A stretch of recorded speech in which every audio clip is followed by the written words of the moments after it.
Aloha and welcome to Wisdom Dialogues with Hope Johnson, coming to you from Hawaiian beaches on the beautiful big island of Hawaii.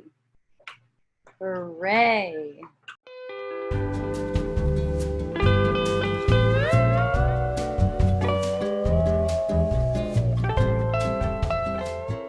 More like an openness to see. You don't want to paint anything over your perception. You've already painted, the perception is already painted over reality. You actually want to look through the perception, not trying to paint it pretty, but actually look through the perception. That means you're getting the painful feeling that's arising with having this perception of this person. You're getting that painful feeling. You're letting it to be there and recognizing what it's for. You can use that painful feeling to navigate yourself back to that thread of bliss that's going to interpret that feeling for you in a way that you can appreciate and understand. It's not some kind of spiritual, maybe you would call that a spiritual bypass. I don't know. Cloaking, draping, blocking, putting lipstick on a pig, so to speak. You know, you have to admit, I don't like the way I feel. You have to admit, I don't like the way I feel, and I'm willing to have a new interpretation. I don't like the way I feel, but I'm going to feel it, and I'm willing to have a new interpretation. Knowing that that new interpretation, it is coming. You know, at first you might just have a little bit of faith in that, and that's enough. Because any little bit of willingness, it's going to be used. It may seem to take some years in time. And I can say it's totally worth it. And a lot of people who have been coming around wisdom dialogues and stuff like that, they can also say it's totally worth it, especially when they hit that point where they get super devoted. They get super devoted to it. And you know, your devotion builds out of having these experiences, having these experiences of miracles taking place. That's how your devotion builds. At first, it's just like a little bit of light, and you're putting a little bit of faith in that answer being there for you. You're putting just a little bit of faith and confidence in the fact that you must be wrong about something if you have any kind of upset feeling, and that you're deserving, and it will be shown to you how to be happy. How to be happy no matter what. How to be completely invulnerable to the kinds of things that seem to arise on the surface. And you know, it's so much fun. We were talking earlier about pervs and stuff like that, and I just have the funnest story.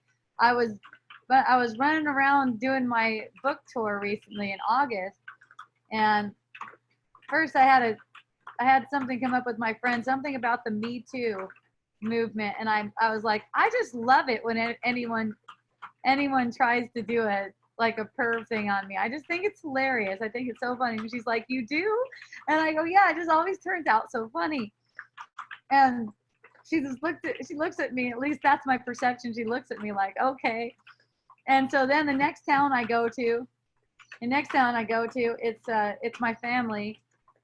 Visiting my family. I walk into a room where it's all kinds of family members, and my uncle, the guy's like in his 80s, and he comes up to me and he just starts kind of feeling me up, right?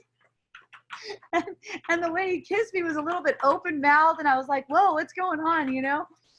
And I was just like, whoa. I go, Uncle, I'm just really not into any of that kind of pervy stuff at all. And like everyone in the room just kind of like looked, you know, because it's like, whoa, what's going on over there? And you know, it just turned out so funny. He's like, oh, you're not. Yeah, I saw some nude picture of you. I guess my mom had a nude picture, kind of like rotating. I sent him to her, you know, rotating on her thing. And there was this idea that since I'm in a nude picture, that I want to have some sexual interaction with my uncle, apparently. So I just said, hey, how about you come to Puna and I take you over to the nude beach? And he's like, oh, I don't want any part of that, you know, then it's like not even a fantasy. There's nothing to fantasize about anymore. And I go, exactly. And then he told me, I know, I'm a pervert. And I'm like, nope, you're not. You're not. I don't accept that about you. I'm just not into that kind of stuff. It doesn't make you a pervert. You're not a pervert at all. And then the next thing you know, he's the one giving me a ride to the next town. It's like an hour and a half away. Spent some time with him alone at his house. Spent lots of time with him alone in his car. Not one bit of any of that kind of pervy vibe or anything. Not again. Not again. And you know, it was just kind of fun and funny. It was just kind of fun. It's like, no, I don't want any of that. Oh, you really? I saw this picture and it just all comes out exactly what the kind of, yeah, but that doesn't mean that. I'm like, hey, maybe you come over, go to some nude beach. You see that being naked really isn't a big deal, and it's not an invitation either.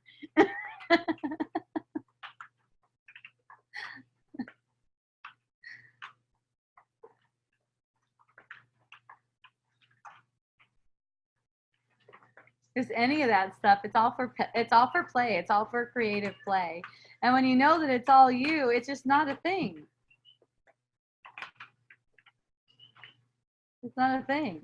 And who knows, maybe that made it not a thing for my sister too. I know my little sister was getting the same kind of treatment, and she just tried to stay away from him. Never, you know, it was just never really brought out like, hey, I'm not into that.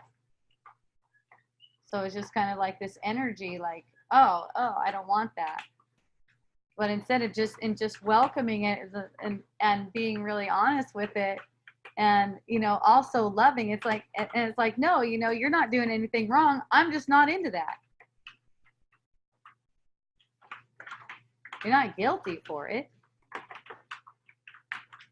I mean, you certainly not guilty for having your perception. You didn't do anything wrong by thinking that if you see someone naked in a picture, then that means that they want to have sex. You don't know.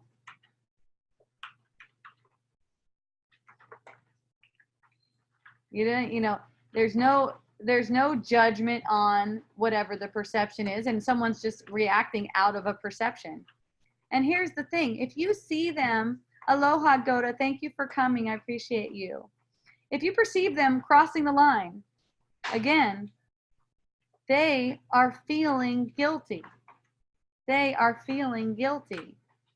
And you're having the perception of that. It's mirroring a guilty perception within yourself that you didn't want to see. And now it's giving you the opportunity to see that. And in your willingness to see that it's coming from you, there's a healing for both of you, because you're not agreeing with their sense that they're guilty.